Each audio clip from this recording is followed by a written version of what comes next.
నంద్యాల జిల్లా శ్రీశైల దేవస్థాన అభివృద్ధికి సహకారం అందించేందుకు ప్రముఖులను ఆహ్వానిస్తున్నట్లుగా ధర్మకర్తల మండలి అధ్యక్షుడు పోతుగుంట రమేష్ నాయుడు తెలిపారు.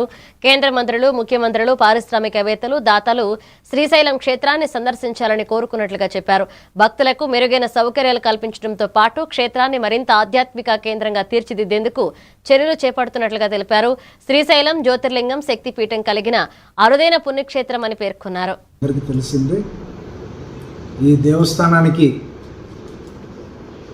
కేంద్రంలో ఉన్నటువంటి కేంద్ర మంత్రులందరినీ స్వయంగా ఇన్వైట్ చేస్తూ స్వామి అమ్మవార్ల దర్శనానికి రమ్మని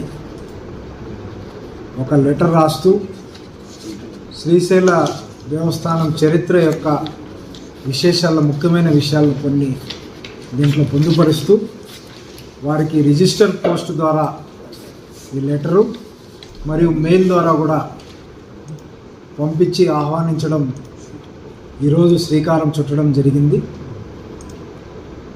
రాబోయే రోజుల్లో ఇంకా రాష్ట్రంలో ఉన్నటువంటి ఎమ్మెల్యేలకు, ఇతర రాష్ట్రాల్లో ఉన్నటువంటి ముఖ్యమైన పారిశ్రామికవేత్తలకు, ముఖ్యమంత్రులకు, సంఘ సేవకులకు అందరికి కూడా ఇలాంటి ఇన్విటేషన్స్ రెగ్యులర్గా దేవస్థానం తరపున నుంచి పంపించి దేవస్థానానికి ఆహ్వానించడం జరుగుతుంది.